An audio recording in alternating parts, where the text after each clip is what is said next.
नमस्कार प्रेक्षकांनो, तू हिरे माझा मितवा या मालिकेच्या आजच्या भागामध्ये इथे आता संक्रांत असल्यामुळे ईश्वरी आजीचा आशीर्वाद घ्यायला आलेली असते. तेव्हा ती म्हणत असते, आजी आज संक्रांत आहे ना, तुमचा आशीर्वाद घ्यायला आली. तेव्हा ती इथे आजींच्या पाया पडते. आजीसुद्धा मोठ्या मनाने तिला चांगला आशीर्वाद देतात. नेहमी सुखी राहा, हसत राहा असं तिला म्हणतात. तेव्हा आजींच्या डोळ्यामध्ये पाणी आलेलं असतं. ईश्वरी म्हणते, आजी तुमच्या डोळ्यात पाणी, ते सुद्धा आजच्या दिवशी? तेव्हा आजी म्हणत असते, हो, कारण आजचा दिवस हा संक्रांतीचा आहेच, पण आजच्या दिवशी मला एका जबाबदारीतून मोकळं व्हायचं आहे. तेव्हा ईश्वरी म्हणते, मला समजलं नाही, तुम्ही कुठल्या जबाबदारीतून मोकळे होताय? तेव्हा आजी म्हणत असते, हे घे तुझ्यासाठी साडी. तेव्हा ईश्वरी म्हणते, आजी माझ्यासाठी काळ्या रंगाची साडी खूपच छान आहे. तेव्हा आजी म्हणत असते, ही साडी तुझ्या सासूची म्हणजे सात्विकाची आहे. सात्विकाची इच्छा होती की इथे पहिल्या संक्रांतीला म्हणजे तिच्या मुलाचं लग्न झाल्यानंतर तिच्या सुनेने पहिल्या संक्रांतीला तिची साडी नेसावी आणि ही सात्विकाची इच्छा होती, ती मी आता पूर्ण करते. तिने मला ही जबाबदारी दिली होती. ती म्हणाली होती की आई म्हणजे माझ्याकडे एवढ्या साड्या आहेत, पण ही साडी तिने बाजूला काढली होती. मी तिला म्हणाले होते की तुझ्याकडे एवढ्या साड्या असताना ही साडी तू बाजूला का काढली आहेस? तेव्हा ती म्हणाली होती, ही साडी माझ्या सुनेसाठी आहे. जेव्हा ती येईल ना, तेव्हा ही साडी मी तिला नेसायला देणार आहे. माझ्या लक्षात नाही राहिलं तर तू दे, असं ती मला म्हणाली होती. तेव्हा ईश्वरीला ती साडी खूपच जास्त आवडते आणि ती आता रूममध्ये घेऊन येते. ती म्हणते, ही साडी मी नक्की प्रेमाने नेसेन. पण तेवढ्यातच अर्णव तिथे येतो आणि म्हणतो की तुझी हिंमत कशी झाली? सांग ना, हिंमत कशी झाली तुझी माझ्या आईच्या साडीला हात लावायची? तुझी तेवढीसुद्धा पात्रता नाही आहे की तू माझ्या आईच्या साडीला हात लावू शकतेस. तेव्हा ईश्वरी म्हणते, सर प्लीज, ही साडी मला आजींनी दिली कारण आईंची इच्छा होती की त्यांच्या सुनेने ही साडी पहिल्या संक्रांतीला नेसावी. तेव्हा अर्णव म्हणतो, खोटं नको बोलूस, तू कळलं ना? माझ्या आईची इच्छा का असेल? ज्या बाईने तिचा संसार उद्ध्वस्त केला, तिच्या मुलीने ही साडी नेसावी अशी माझ्या आईची अजिबात इच्छा नसेल. आणि तू आहे ना, माझ्या आईच्या साडीला हात लावायची हिंमतसुद्धा करू नकोस, कारण ते मला नाही आवडणार. तेव्हा तू या साडीपासून लांब राहायचं, कळलं तुला? तेव्हा ईश्वरी म्हणते की सर, तुमच्या मनात माझ्याबद्दल इतका राग काय आहे खरंच मला कळत नाही आहे. मी एवढं काही केलेलं पण नाही आहे. पण तुम्हाला वाटत असेल की ही साडी मी नेसू नये, तर मी नाही नेसणार. पण आजींना जे काही सांगायचं आहे ते तुम्ही सांगा, कारण ही साडी आजींनी मला नेसायला दिली होती आणि ती मला प्रेमाने नेसायचीसुद्धा होती. कारण ही साडी नाही आहे, तर हा माझ्या सासूने मला दिलेला आशीर्वाद आहे. त्यांची इच्छाशक्ती नक्की जिंकेल असं मला वाटतंय. माझा त्यांच्यावरती पूर्ण विश्वास आहे.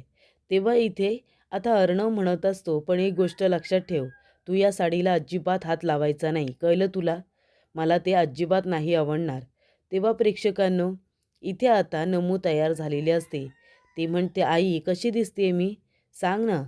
तेव्हा इथे सुप्रिया म्हणते, खूप छान दिसतेस तू. तेव्हा नमू म्हणते, मग ठीक आहे, मी आता आपल्या इशूकडे जाते ना संक्रांतीसाठी. तेव्हा इथे सुप्रिया म्हणत असते, नमू जा तू, पण तिथे गेल्यानंतर ना अर्णवसमोर जास्त बोलू नकोस हा, इकडचं तिकडचं. आपली शांतच राहा आणि कार्यक्रम झाल्या झाल्या लगेच घरी ये. जास्त वेळ तिथे राहू नकोस. तेव्हा इथे नम्रता म्हणत असते की ठीक आहे आई, मी जाते आणि मी लवकर परत येईन. पण आई काय झाले गं? म्हणजे याच्या आधी मी कधी जर आपल्या इशूकडे जायला निघाले, तर तू इतकं कधीच माझ्यावरती रिस्ट्रिक्शन टाकलं नाहीस किंवा मला कधीच एवढं समजावून सांगितलं नाहीस, जे तू हल्ली करायला लागलेस. आई, आजच्या दिवशी मी तुला विचारते, नक्की काय झाले आई? तुला कसला त्रास होतोय? तू माझ्यापासून काय लपवण्याचा प्रयत्न करतेस? मला सांगशील का? हां, मी तुला प्रॉमिस केलं होतं की मी तुला कधीच काही विचारणार नाही. जेव्हा तू मला स्वतःहून सांगशील, तेव्हाच मी ऐकेन. पण आई, हल्ली मला तुझ्या नजरेमध्ये ना सतत एक वेगळी भीती दिसत असते. मी जेव्हा इशूकडे जाते, तेव्हा तू कधीच माझ्यावरती इतकी बंधनं टाकत नाहीस. तू मला मोकळ्या मनाने जायला सांगायचीस. मग आत्ताच असं काय घडले आई, की तू मला तिथे जास्त थांबायलासुद्धा सांगत नाही आहेस? मी तुझी मोठी मुलगी आहे ना. मला इतकं समजून घेण्याचा सुद्धा अधिकार नाही आहे का गं?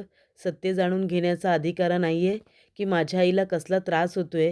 हे गिल्ट माझ्या मनामध्ये आहे आई, की मी मोठी मुलगी असूनसुद्धा तू किंवा माझी आई माझ्याजवळ मोकळे मनाने साधं बोलतसुद्धा नाही आहे. या गोष्टीचा त्रास होतोय आई मला.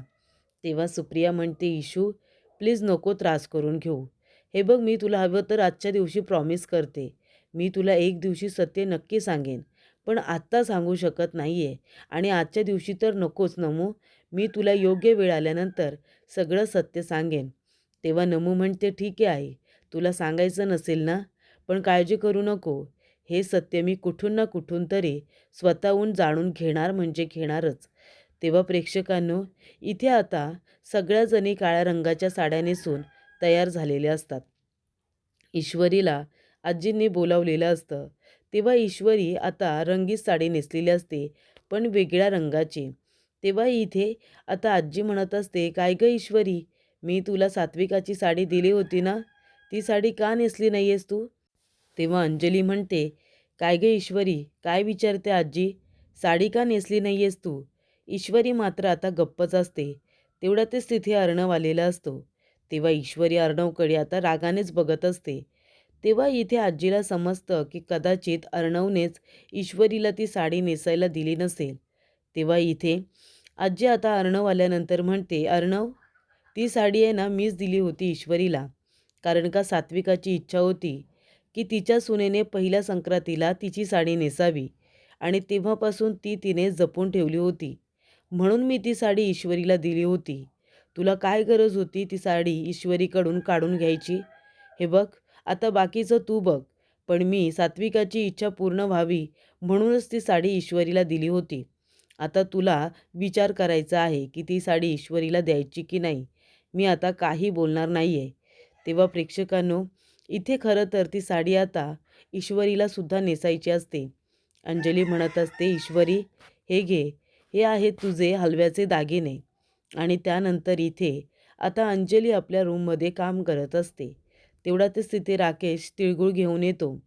तेव्हा इथे आता अंजली म्हणत असते, "काय हो आलात तुम्ही? तिळगुळसुद्धा घेऊन आलात?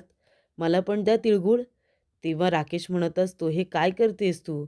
तुला माहिती आहे ना अंजली, अगं हे गरम असतात. अशा अवस्थेमध्ये तू हे खाऊ नकोस, नाहीतर तुला आणि बाळाला त्रास होईल." तेव्हा अंजली म्हणते, "हो, मला माहिती आहे. बरं ठीक आहे, आशीर्वाद द्या मला, मी पाया पडते तुमच्या." तेव्हा राकेश म्हणतो, "अरे अंजली, अगं अशा अवस्थेमध्ये वाकायचं नसतं, माहिती नाही आहे का तुला? अजिबात वाकू नकोस. हवं तर आज मी तुझा आशीर्वाद घेतो." तेव्हा अंजली म्हणते, "अहो राहू द्या, राहू द्या. बरं ठीक आहे, मी जाते आणि आता आजीला भेटून येते." तेव्हा प्रेक्षकांनो, कपाट उघडल्यानंतर त्याच्यामध्ये रेवड्यांचा बॉक्स भेटतो. तेव्हा अंजली म्हणते, "अरे वा रेवड्या, मला खूप दिवस खाव्याशाच वाटत होत्या." तेव्हा राकेश म्हणतो, "अंजली अगं काय करतेस तू? रेवड्या नको खाऊस." अंजली म्हणते, "काय हो काय झालं? इतक्या पटकन माझ्या हातातून खेचून घेतलात रेवड्यांचा बॉक्स, जसं काही त्याच्यामध्ये विष वगैरे आहे का? विष आहे का त्याच्यामध्ये?" तेव्हा राकेश म्हणतो, "हो अंजली, विषच आहे त्याच्यामध्ये." तेव्हा इथे अंजली म्हणते, "काय?" राकेश म्हणतो, "नाहीतर काय? अगं एक्सपायर झाल्यात त्या. एक्सपायर डेट संपली आहे. म्हणून तर मी खाल्लेल्या नाही आहेत ना त्यातल्या आणि तुला पण दिलेल्या नाही आहेत. पण काळजी करू नको. तुला रेवड्या खायच्या आहेत ना? तुझी इच्छा पूर्ण होणार आहे. कारण आज मी रेवड्याच ऑर्डर केलेल्या आहेत. कधीही डिलिव्हरी येईलच. मग तेव्हा तुला हव्या तेवढ्या रेवड्या खा. मग तर चालेल ना?" तेव्हा राकेश म्हणत असतो, की "ह्या रेवड्या फक्त माझ्या इंदोरी जिलेबीसाठी आहेत. तिलाच देणार आहे ना मी, भांग टाकलेल्या रेवड्या." तेव्हा प्रेक्षकांनो, इथे अर्णव आता टेन्शनमध्ये आलेला असतो. कारण आजी त्याला स्वतः आता म्हणालेली असते, की सात्विकाची इच्छा होती, की तिने तिची साडी तिच्या सुनेच्या पहिल्या संक्रांतीला नेसायला द्यावी आणि म्हणून ते मी दिली होती. तेव्हा अर्णव आता विचार करत असतो. तेवढ्यातच ईश्वरी तिथे येते. अर्णव म्हणत असतो, की "माझ्या आईची कशी काय इच्छा असेल? सांग ना. मला माहिती आहे ही साडी तुला नेसायची आहे, पण मी नाही देणार. ज्या बाईने माझ्या आईचं आयुष्य उद्ध्वस्त केलं, तिच्याच मुलीने ही साडी नेसावी असं माझ्या आईला कधीच वाटलं नसतं. तसं मलाही वाटत नाही आहे." तेव्हा ईश्वरी म्हणते, "सर, तुम्हाला ही साडी मला द्यायची नसेल तुम्ही नका देऊ आणि मी कुणाला काही बोलणार सुद्धा नाही. पण एक गोष्ट लक्षात ठेवा, जे काही कुणाला सांगायचं आहे ते तुम्ही सांगायचं. कारण मला आईंची साडी नेसायची आहे. कारण ती साडी नाही आहे तर मला दिलेला आशीर्वाद आहे आणि तो मला माझ्याजवळ हवाच होता आणि म्हणून ती साडी मला नेसायची होती. पण जर तुम्हाला द्यायची नसेल ना, तर मग आजींना काय उत्तर द्यायचं आहे ते तुमचं तुम्ही द्या. ते मला बोलायला लावू नका. तेव्हा अर्णव म्हणत असतो, की एक गोष्ट लक्षात ठेव, मला तुझा खूप जास्त राग येतो. तसंच माझ्या आईलासुद्धा तुझा राग आलाच असता ना आणि तिने जेव्हा सत्य तिला समजलं असतं ना, तेव्हा तिने कधीच तिची ही साडी तुला नेसायला दिली नसती. मला खात्री आहे. मग जर माझ्या आईने तुला साडी दिली नसती, तर मी तुला का देऊ सांग बरं? आणि तुझ्या आईने आणि तुम्ही दोघींनी जे काही केले ना माझ्या आईबरोबर, त्यानंतर तर माझ्या आईने तुम्हाला ती साडी कधीच दिली नसती. कळलं तुला?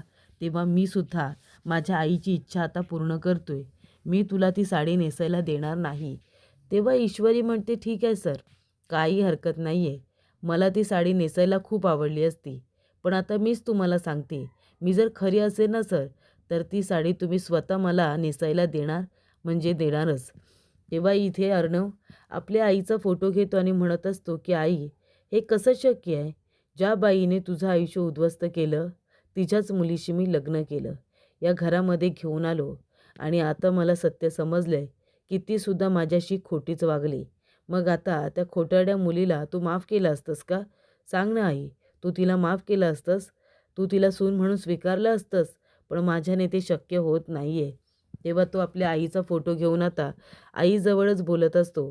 त्यांनी जे काही केले ना आई, ते मी कधीही विसरणार नाही आहे. आपलं हसतं-खेळतं कुटुंब त्यांच्यामुळे उद्ध्वस्त झाले आणि ते मला आत्ता समजले. आई तूच सांग, तू तेव्हासुद्धा संकेत दिले होतेस ना, की ही मुलगी या घरची सून आहे आणि तिला तिचे अधिकार मिळायला हवेत. तेव्हा गुरुजी म्हणालेले असतात, की ईश्वरी लक्ष्मीच्या पावलांनी या घरामध्ये आली. ती या घरची लक्ष्मी आहे. ती हे घर बांधून ठेवेल, टिकून ठेवेल, असं गुरुजीसुद्धा म्हणालेले असतात. जेव्हा इथे अंजलीने सात्विकाला विचारलेलं असतं, की आई तूच सांग, आता तुझी इथे ओटी कोण भरणार किंवा अजून पूजेचा मान कुणाला मिळणार? आता तू सांग. तेव्हा इथे आता फूल खाली पडलेलं असतं आणि सात्विकाने संकेत दिलेला असतो, की पूजा तर ईश्वरीच करणार. असे खूप संकेत आता इथे तिने दिलेले असतात ईश्वरीच्या बाबतीत.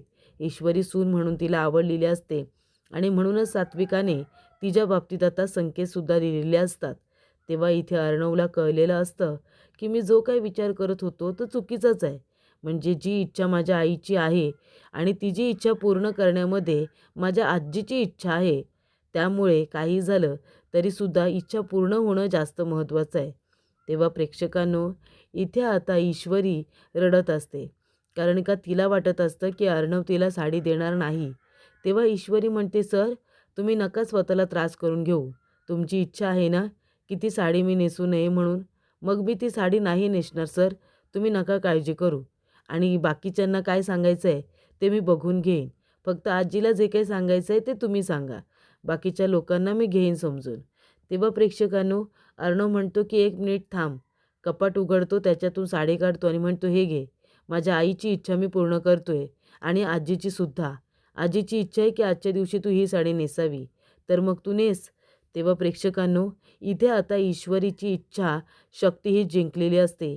सात्विकाची इच्छाशक्ती जिंकलेली असते.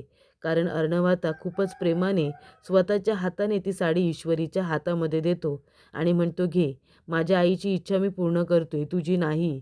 ही साडी माझ्या आईची आहे ना, त्यामुळे ही साडी नेस आणि मगच आता खाली ये. मला आता आजीच्या चेहऱ्यावरती आनंद बघायचा आहे, दुःख नाही. तेव्हा इथे ईश्वरी म्हणत असते, की ही साडी नाही आहे सर, तर तुमच्या आईने मला दिलेला आशीर्वाद आहे आणि तो मी नेहमी माझ्याजवळ जपून ठेवेन, असं ईश्वरी आता म्हणत असते. तेव्हा प्रेक्षकांनो, पुढील भागामध्ये इथे आता राकेश ईश्वरीला म्हणत असतो, की तिळगुळ घ्या, गोड गोड बोला, बोला ना. तेव्हा ईश्वरी म्हणते, नकोय मला. राकेश काय ऐकायला तयार नसतो. तेव्हा ती लगेचच आता चाकू बाहेर काढते आणि म्हणते, लांब व्हायचं, कळलं ना, लांब राहायचं माझ्यापासून. तेव्हा प्रेक्षकांनो, इथे आता ईश्वरी आणि राकेश हे दोघेजणं बोलत असतात. ईश्वरी आता त्याच्यावरती इतकी चिडलेली असते, की तिने चाकूच काढलेला असतो. तेव्हा राकेश म्हणतो, मला फक्त बोलायचं आहे आणि तुला इथे तिळगुळ द्यायचं आहे, तर इतका राग आला की चाकू दाखवलास. तेव्हा इथे अर्णव सगळ्यांना तिळगूळ देत असतो. तेव्हा ईश्वरी म्हणते, "सर, तुम्ही मला अजूनपर्यंत तिळगूळ दिलेलंच नाही आहे. सर द्या सर, तिळगूळ द्या मला." तेव्हा मामा म्हणतात, "बघू अर्णव, तू तिला आज तिळगूळ दिल्यानंतर आयुष्यभर तुला गोड गोड बोलावं लागणार आहे. जमणार आहे तुला?" तेव्हा इथे अर्णव आता ईश्वरीला तिळगूळ देताना लगेचच थांबलेला असतो.